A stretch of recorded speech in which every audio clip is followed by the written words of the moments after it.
तो hey guys, welcome back a new video. कैसे हैं आप सब लोग? आई होप आप सब लोग ठीक ही होंगे।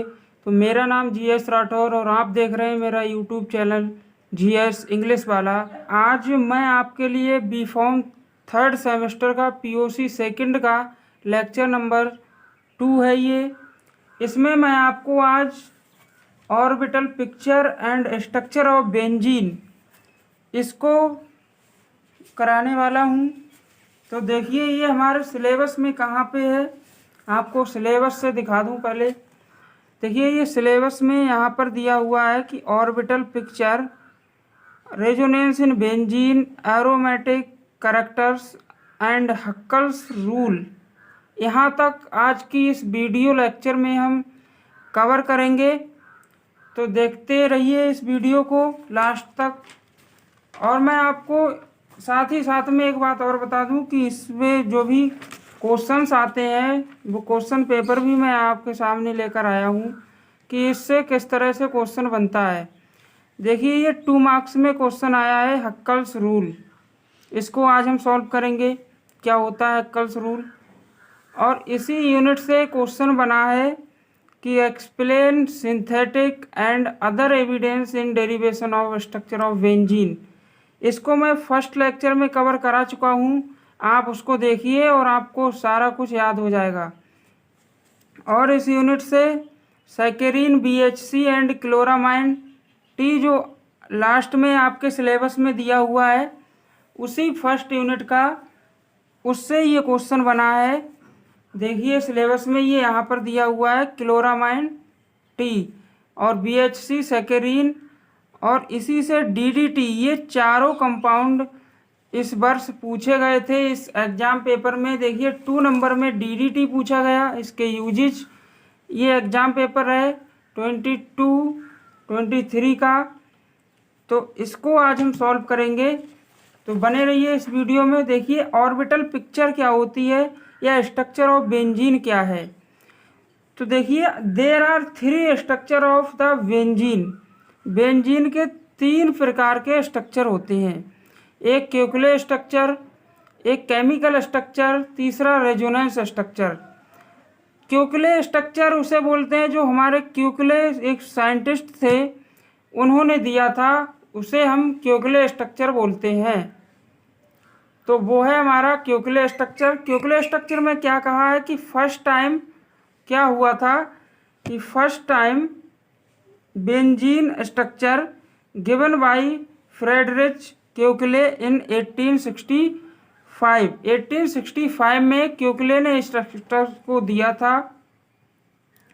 अकॉर्डिंग टू हिम, उनके अनुसार क्या था कि benzene is cyclic in structure, जो कि है 6 कार्बन एटम कनेक्टेड होते थे एक साथ by alternative single and double bound. Each carbon further connected to 1 hydrogen atom. किस तरह से, देखिए, ये स्ट्रक्चर आपके सामने रख रहा हूँ मैं। इस तरह से ये थे। देखिए, ये है बेंजीन का स्ट्रक्चर जो कि क्यूक्ले ने दिया था। इसमें ये देखिए, ये स्ट्रक्चर हमारा बेंजीन का है और एक ये, जो कि ये दोनों स्ट्रक्चर क्यूक्ले ने दिए थे। केमिकल स्ट्रक्चर क्या होते हैं, देखिए, केमिकल स्ट्रक्चर में कि benzene structure is with its chemical properties. इसकी केमिकल प्रॉपर्टीज के साथ इसको देखिए क्या होता है। इसमें 1 पॉइंट, ये जो हाइड्रोजन और कार्बन के बीच का जो बाउंड की लेंथ है वो है 1.34 एंगस्ट्रॉम।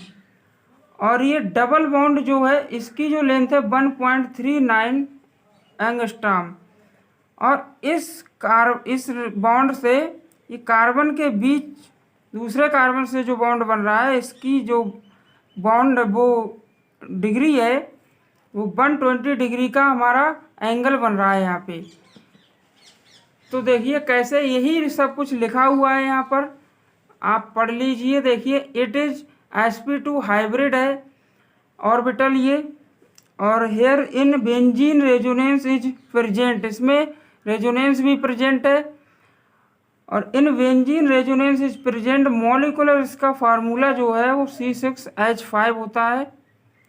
C6H6 होता है, जो कि यहाँ पर गलत लिखा हुआ है।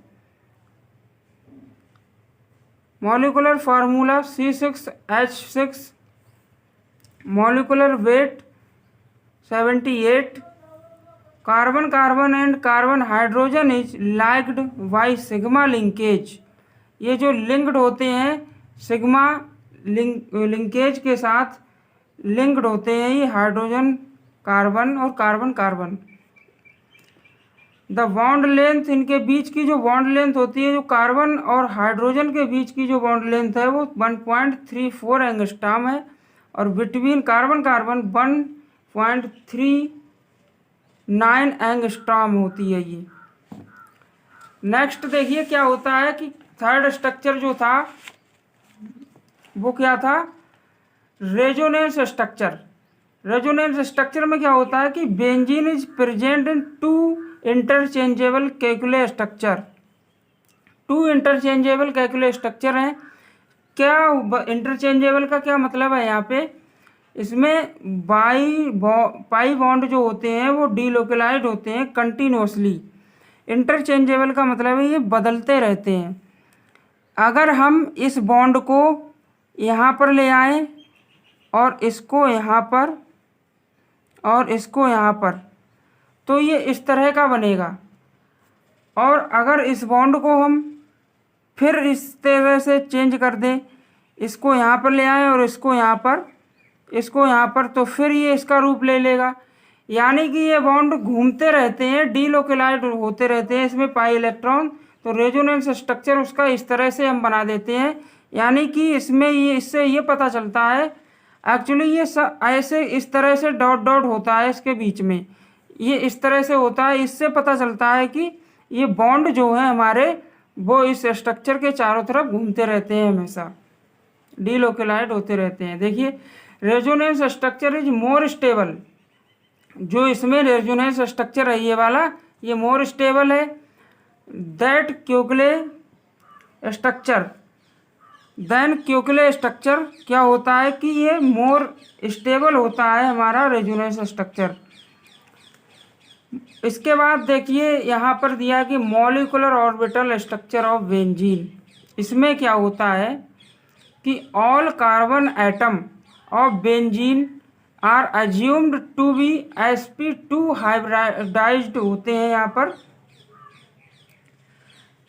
Each carbon atom forms 2 carbon carbon sigma bonds with adjacent carbon atoms and 1 carbon hydrogen sigma bond with hydrogen atom.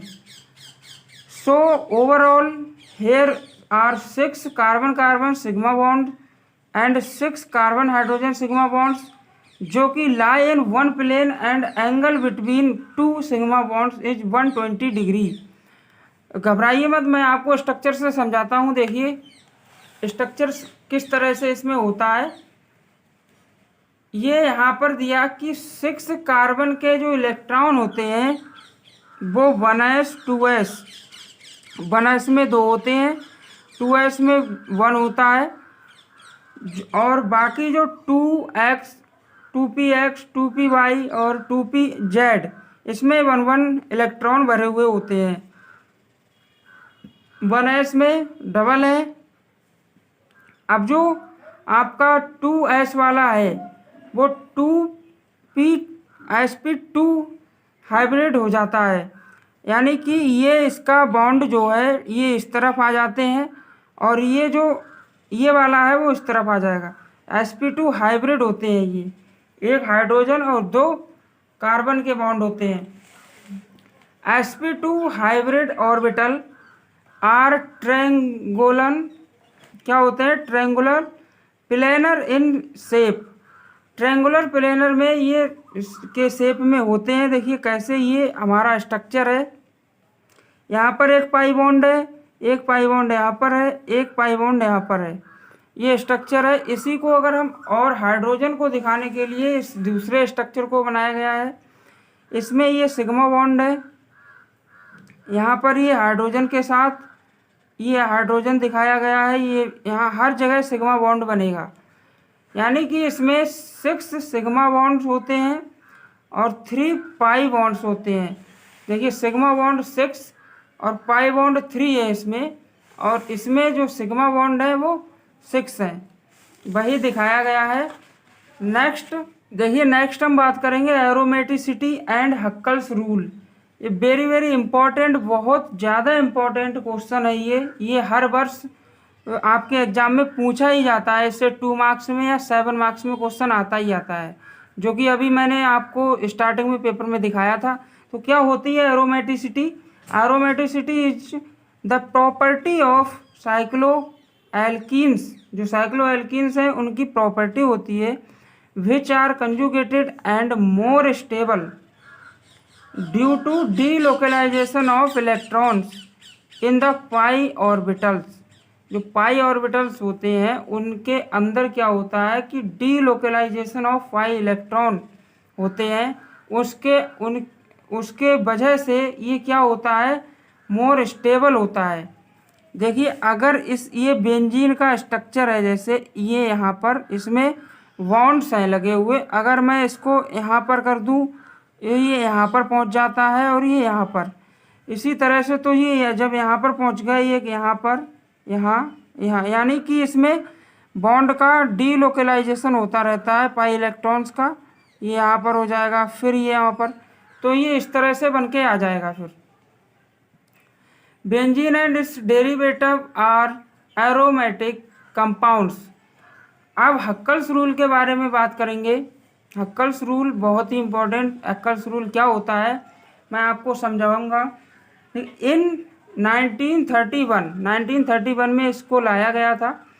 एक जर्मन फिजिसिस्ट थे, उन्होंने हक्कल रूल को दिया था, जो कि एरोमेटिसिटी और जो कि ऑर्गेनिक कंपाउंड्स होते हैं उनकी एरोमेटिसिटी को डिटरमिन करने के लिए, पता लगाने के लिए कि ये कंपाउंड जो है एरोमेटिक है या नहीं है। वो कैसे पता लगा सकते हैं कि कंपाउंड एरोमेटिक है या नहीं है, उसके लिए ये रूल है, इससे पता लगता है।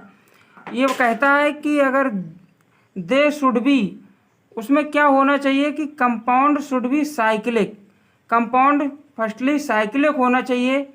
द कंपाउंड मॉलिक्यूल जो है, कंपाउंड मॉलिक्यूल वो शुड बी प्लेनर या फ्लैट होना चाहिए। Compound should be conjugated, compound conjugated होना चाहिए। और आगे क्या है, कंजुगेटेड का मीन्स होता है, कंजुगेटेड का मतलब है रेजोनेंस जो है उसमें प्रेजेंट होना चाहिए। रेजोनेंस प्रेजेंट होगा तो वो कंजुगेटेड कहलाएगा। डीलोकलाइजेशन, रेजोनेंस का मतलब है डीलोकलाइजेशन ऑफ पाई बॉन्ड्स, मतलब sp2 हाइब्रिडाइज होना चाहिए वो। 4 है कि there should be 4n+2 pi electron in the molecule. Molecule के अंदर क्या होना चाहिए, pi electron, 4n+2 pi electron होना चाहिए। वो कैसे पता चलेगा, अभी आपको एग्जांपल देके समझाता हूँ। और यहाँ पर जो n की वैल्यू होगी वो 1 2 3 4 जितनी भी आनी चाहिए वो इस नंबर में आनी चाहिए। 2 6 10 या 14 पाई इलेक्ट्रॉन होने ही चाहिए, तो वो हमारा एरोमेटिक कंपाउंड है, अन्यथा नहीं है। एग्जाम्पल जैसे बेंजीन का एग्जाम्पल हमने लिया, ये बेंजीन है, ये साइक्लिक है, देखिए साइकिल के स्ट्रक्चर में है, प्लेनर भी है ये, इसमें कंजुगेटेड या रेजोनेंस भी होता है, क्योंकि ये यहाँ पर आ सकता है बॉन्ड, यानी कि इसमें कंजुगेशन है और रेजोनेंस भी है। इस कंटेन 4n+2 पाई इलेक्ट्रॉन। कैसे करके देखिए, इसमें 1 पाई यहाँ पर है, 1 पाई इलेक्ट्रॉन यहाँ है और 1 पाई इलेक्ट्रॉन यहाँ है, 3 पाई इलेक्ट्रॉन है। देखिए किस तरह से 3 पाई इलेक्ट्रॉन की वजह से यहाँ पर 6 इलेक्ट्रॉन्स होते हैं, 2 इलेक्ट्रॉन यहाँ पर, 2 यहाँ पर, 2 यहाँ पर, यानी कि 4 की जगह हमने 4 रखा, और 1 हमने, ये 1 है तो 1 रखा, n की वैल्यू 1+2 पाई। n की वैल्यू 1 का मतलब है ये स्ट्रक्चर एक ही सिंगल है, यानी कि 1 है। और यहाँ पर अगर यहाँ पर एक और अटैच होता तो n की वैल्यू हम यहाँ पर 2 रखते। उस हिसाब से यहाँ पर इसको हमने जब गुणा किया 4 एकम 4 और 4 में 2 और ऐड किया तो 6 पाई इलेक्ट्रॉन यहाँ पर आए। इसी तरह से नैप्थलीन का देखिए, नैप्थलीन में 10 पाई इलेक्ट्रॉन होते हैं। यहाँ पर n की वैल्यू 2 होती है। नैप्थलीन का स्ट्रक्चर देखिए ये होता है, ये नैप्थलीन का स्ट्रक्चर होता है। यहाँ पर ये एक रिंग जो होती है बेंजीन, 2 बेंजीन रिंग अटैच होती हैं। ये नैप्थलीन का, यानी कि n की वैल्यू इसलिए यहाँ पर 2 आई है। तो यहाँ इसमें क्या है कि 2 2 4 2 6 2 8 और 2 10 10 पाई इलेक्ट्रॉन यहाँ पर प्रेजेंट होते हैं। इसी तरह से आप फिनॉल का, बेंजोइक एसिड का, टॉलिन का, बेंजल्डिहाइड का, इन सब में क्या होता है 6 पाई इलेक्ट्रॉन होते हैं। बेंजल्डिहाइड में 6 पाई इलेक्ट्रॉन होते हैं।